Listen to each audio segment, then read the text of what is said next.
Hello, and welcome to the Thinking Jew podcast, where we dive deep into Torah and Judaism to uncover its hidden beauty. Come join us as we take a closer look and breathe new life into traditional Jewish ideas. And now, here's your host, Rabbi Moshe Siegel.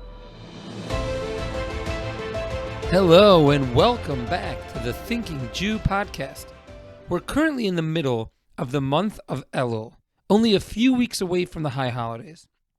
Elul and the high holidays are a fantastic time for reflection. Think about who we are, what we've done, and who we really want to be. We often find ourselves standing there on Rosh HaShanah, on the Jewish New Year, at the beginning of the high holidays, telling God, please Hashem, give us a good year, give our families a good year, help us be healthy and wealthy. And, if you do that for me this year, I'll be really good. I'll help a lot of people and do a lot of good for the world. And I know I might have said that last year, God, and didn't really do it, but this year I really mean it. Even though we probably said that last year also. Somehow we find ourselves here again in the same spot year after year, not quite living up to our end of the deal, but still looking to God to cut that same deal just one more time. So how do we break this cycle? What can we do to really make this Rosh Hashanah be different? There's a fascinating concept in the name of the Jewish New Year. Like we mentioned, the New Year is called Rosh HaShanah. And on a basic level, what that word means is Rosh means head or beginning, and Shana means year. So it's the beginning of the year. But the word Shana is actually related to two other meanings as well. The word Shana is connected to the word Shinui, which means to change. And the word Shana also is connected to the word Sheni, which means to repeat. And maybe this is really part of the deeper message behind the name of Rosh Hashanah. Is this year going to be the beginning of change, of Shinui? Or is it going to be a repeat of all of the same things we've done until now? So the question I want to discuss today is, what can we do to make this year's Rosh Hashanah, this year's high holidays, be the beginning of change, and not just finding ourselves in the same place year after year, wanting to change, wanting to exercise more, wanting to get more involved in our Judaism, wanting to develop a deeper connection to God, but then finding ourselves still in that same spot again the next year. What can we do about that? So there's a general concept in Jewish thought that the spirituality of Torah is not primarily meditational or mental or even internal. Rather, a mitzvah is generally a purely physical action, but it contains within it tremendous spiritual power. Now, we know there's a lot of different types of mitzvahs in the world. There are some mitzvahs that I like to compare to spiritual oxygen.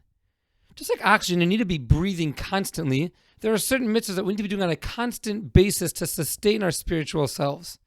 Keeping kosher, prayer, making blessings, being kind to our fellow people, respecting our parents. These are mitzvahs that are constantly there because they're constantly energizing our spiritual selves.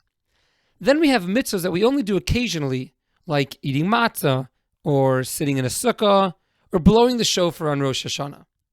These mitzvahs, rather than functioning as oxygen, I like to view more as like a nutritional supplement.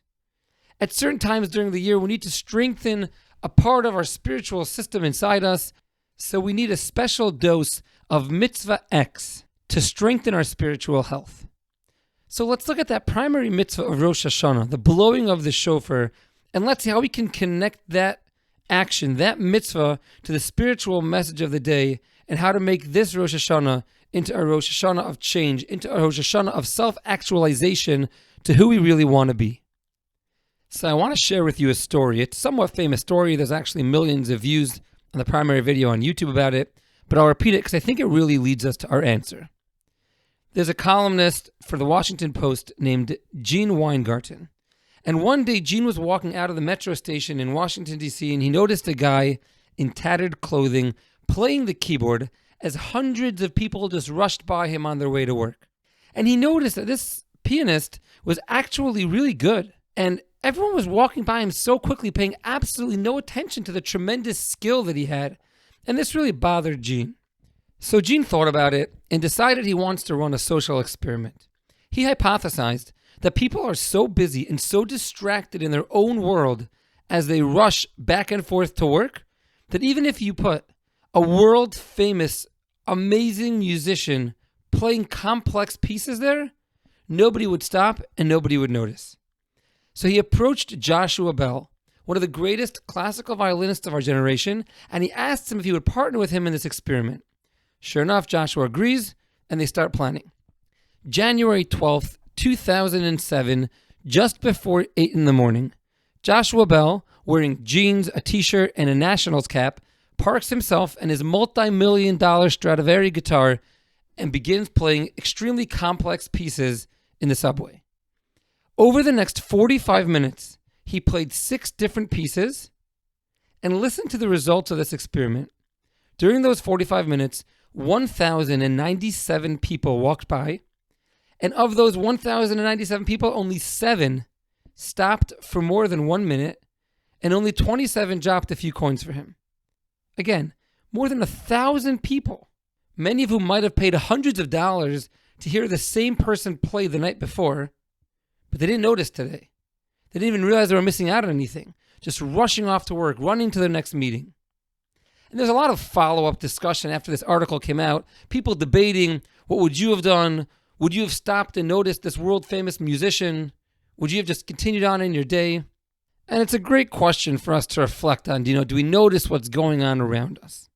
But there were only 7 people that stopped for more than 1 minute, and I have no idea if any of those people were Jewish. But I know that if you look at how Judaism began, you find a very similar story. The first Jew was Abraham. Do you know how he found God? What did he do? There was no magical revelation or anything like that. Maimonides writes that Abraham was bothered by the perfect continuum of the world, how it just flows and runs so smoothly, ecosystems, sunrises, sunsets, everything is so perfect. And it bothered Abraham. How could this be possible without a creator, without someone or something conducting this tremendous beauty? After philosophizing on this concept for many years, Abraham came to the most revolutionary idea in history of a singular God.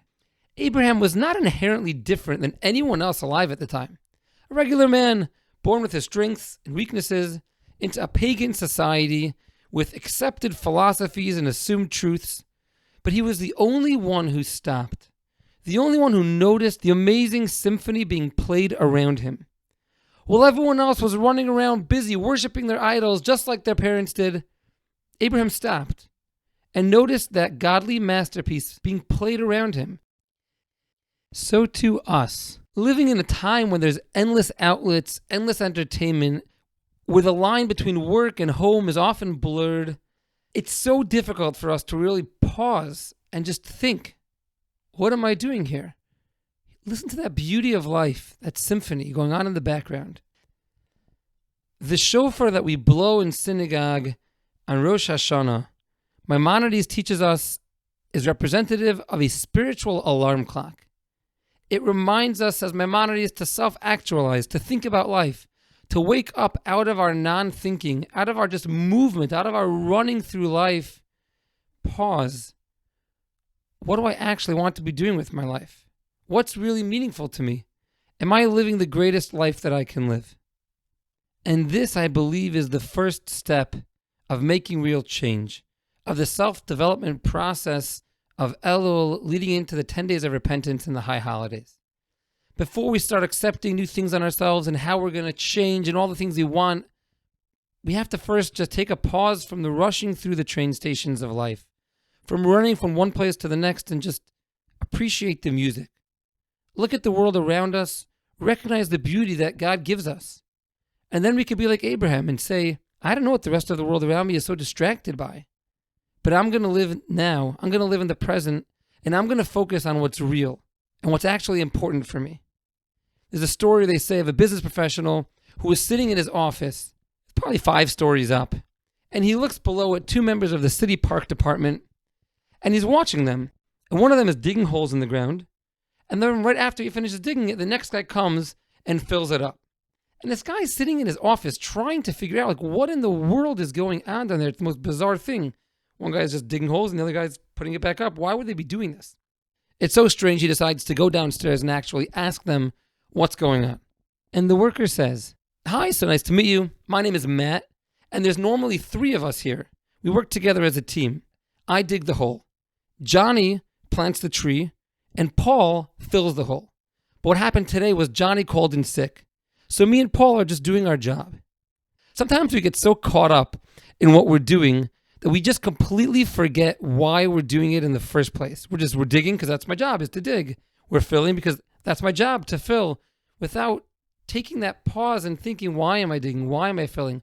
Oh, there's no tree in this hole. Maybe something's off and I need to reevaluate. In the weekly sense, this is really Shabbos. We stop working, we put away our phones and our electronics, and we just focus on our family, our friends, our community, and God. But sometimes even that can become rote. So once a year on Rosh HaShanah, we blow the shofar, reminding ourselves to slow down, to take a breath. Be like Abraham. Notice the world around you. Recognize the beauty, the symphony that God's playing for us, and use that moment to reconnect and recommit to God. In the merit of us slowing down, taking that pause, and just thinking about what's really important to us, may God bless everyone with a happy, healthy, sweet new year. Until next time, have an amazing week.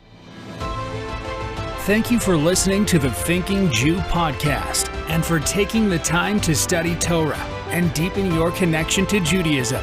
If you found value in today's episode, please leave us a rating or review and subscribe to the podcast. If you have any questions, comments, or topic requests for Rabbi Moshe, please email thethinkingjewpodcast@gmail.com or visit thethinkingjew.com.